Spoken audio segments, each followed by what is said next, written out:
Oke, udah dulu ya, udah malam, dadah. Oke, dadah. Sehat-sehat ya semuanya. Dadah, see you. Juga. Dadah.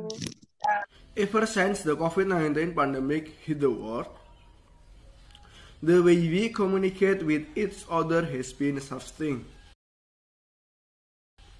25-year-old Dina Artinovianti has not visited her parents in Garut, West Java for several months now.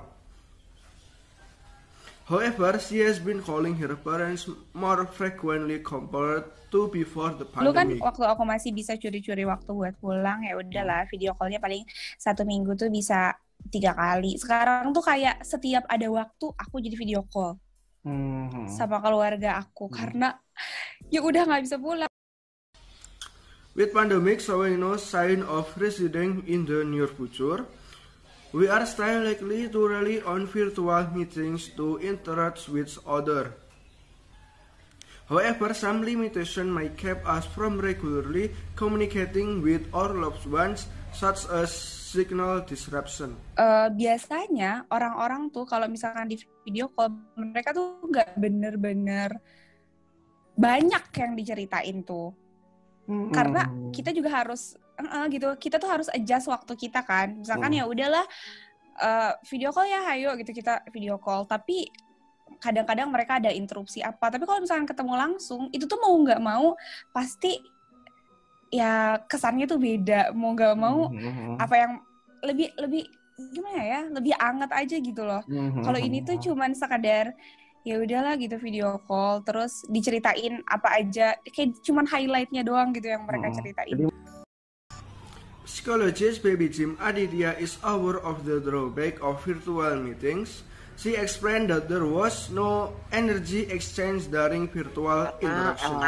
Dalam pertemuan virtual, memang emosi berupa ekspresi terlihat, tapi rasanya kurang gitu ya. Dan dalam komunikasi kan kita tahu bahwa komunikasi itu bukan hanya verbal atau kata-kata. Non-verbal messages also play a role in our communication. It include hand gesture, face expressions, tempo, intonation, articulation, and action. Kalau secara virtual mungkin ada yang terdistorsi ya dari semua tiga itu. Mungkin karena jarak ya, karena mungkin jaringan tidak begitu sempurna sehingga ekspresi itu tidak seluruhnya tertangkap misalnya, atau gesture nggak seluruhnya kelihatan kan? Virtual interaction might cause people to feel more lonely, but Baby said it is not so different from face-to-face interaction, where we can feel lonely too despite being in the middle of a crowd. Kita kumpul-kumpul sama teman kita di warung kopi, ber-6, ber-8, ber-10, tapi masing-masing sibuk sama handphonenya masing-masing. Kita sibuk sama yang jauh, instead of sibuk sama yang deket kita. Mbok bertegur sapa, lu tadi gimana? Gimana kerjaan lu? Gimana ini itu? Enggak tuh. So, kenapa kita mesti ketemu secara fisik dong? Capek-capek, macet-macet ya, kalau menurut Mbak Baby. Dan actually, at the end kita merasa we are so lonely gitu, lonely in the crowd. COVID-19 has not only shifted ways of communicating but also our daily habits. Before the pandemic, there was a frequent coffee shop visitor. Persis di sebelah Plaza Senayan, jadi sebenarnya hampir tiap hari nongkrong.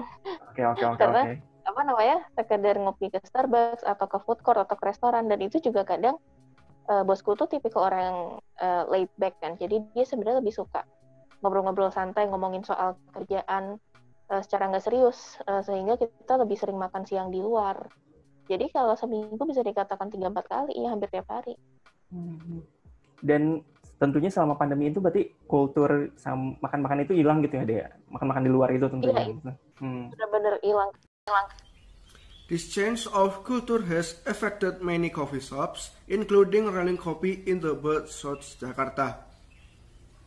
They have suffered a decline in sales because of Jakarta's large-scale social restriction or PSBB policy. Waktu adanya peraturan PSBB itu yang tidak boleh terima dine-in itu pengaruhnya sampai penurunan sales-nya sekitar 80%.